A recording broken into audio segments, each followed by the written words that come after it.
of the origination of COVID-19 that could impact, of course, the geopolitical landscape between the two economic superpowers there. Well, let's see if our next guest is concerned by those developments. Lee Kian-soon, Chief Executive Officer and Fund Manager at Astral Asset Management, joins us this morning via Skype. Kian-soon, great to see you today. So the markets seem to be a little bit wobbly today. A lot of concerns out there that the Americans are building up this case against China, and it's going from bad to worse, just as we've sort of, in a way, we're trying to resolve the, the trade war between these two nations. I mean, how concerned are you about the developments in geopolitics between these two countries? Because ultimately, like the trade war, like it or not, it's going to affect investment sentiment. I think we saw the effect of US-China trade tensions even without the COVID virus, and it has an extensive impact on geopolitical tensions as well as the economics of both nations as well as the whole world. And with the COVID-19 virus pandemic situation that is ongoing, adding any form of oil onto this fire is not going to help. And this rhetoric by the United States and making accusations onto China would definitely trigger more panic and more fear. Right. In the meantime, it's not just the U.S. that's weighing in on this point. Australia too is joining that chorus of concern about the investigations of the origins of COVID-19, and the Europeans, which were the next worst affected, are unhappy about it as well, as all these countries are licking their wounds that are costing trillions and trillions of dollars in terms of the fallout from COVID-19. If this continues to get worse, how should investors position in terms of their portfolios? I mean, do they need to be careful about geographical segmentation here?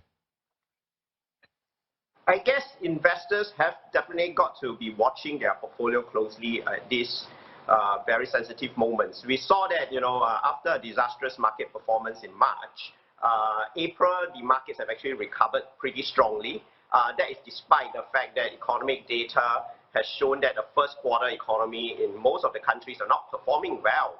And also, in addition, the first quarter earnings for most companies are also not performing well. And this is just the tip of the iceberg, as we know that the whole world is at a lockdown with 3 billion people staying at home in the month of April. So the second quarter economic impact is also going to be strong. Having said so, the market performance in April has been strong, and I expect certain kind of market volatility coming in May. And as it's too early to pop the champagne, despite the fact that many countries are coming out of lockdowns, it's still early days to see whether this virus will be contained or if the situation will unfold to a more nasty situation. Speaking of the countries coming out of lockdown, a number of them are kicking off with that. We've seen some, of course, earlier than others, and that is China, where, of course, COVID originated from, largely speaking. But yet the markets there seem to have plateaued. Why is that? Because the worst affected countries like the U.S., we've seen stellar performances in equity prices. So when we saw the China economy opening up in late March, the factories are all open, but they wake up to a fact that there is no demand from the rest of the world. United States, Europe has stopped buying. That triggers a zero demand for the factories in China. And the markets in China responded accordingly, because if you look at their factory PMIs, it's not doing well. Despite having said so, it will take a while for the Chinese consumers to come out to buy stuff again. I mean, after you've been locked up at home for 2 months, you're not going to run out onto the streets immediately and start spending money like crazy. It's going to take time. If you look at the Shanghai MRT kind of data, on weekdays, the MRT traffic has recovered to around 80%. But if you look at weekends, it will go back straight down, to nearly, 10%. And that shows that people are still apprehensive about coming out, and they still prefer to do a lot of things at home just to be on the safe side, despite the fact that, there's no longer a lockdown in China. It will take time for the economy to recover. Sounds like caution is the name of the day there when it comes to portfolio investing. So how should investors sort of cushion their portfolios from that ongoing concern?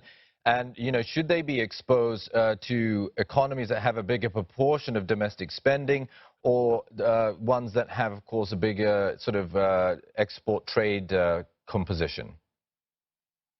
So we think that after this COVID situation, the whole trade situations and economies that are very dependent on travel, services, GDP will be badly affected, simply because people are not just going to leave the travel restrictions overnight. It's going to take 6 months, it's going to take a year, as we see that the travel restrictions get, limited and slowed down. So we prefer domestic economies, which are huge, and which allows, which is not dependent on trade, which is not dependent on travel and tourism.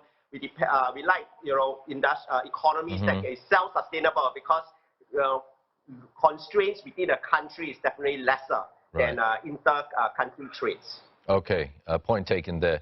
Kian Soon, thank you so much for coming on this Monday morning. You have a good week, okay? And see you soon. That was Kian Soon from Astral Asset Management talking to us about how to position your portfolios. Well, that's going to do it for this Monday's edition of Asia First. Thank you very much for taking the time out of your morning to join Julie and I. Yeah, we'll be back tomorrow with more. Have a great week ahead. Bye-bye. Bye-bye.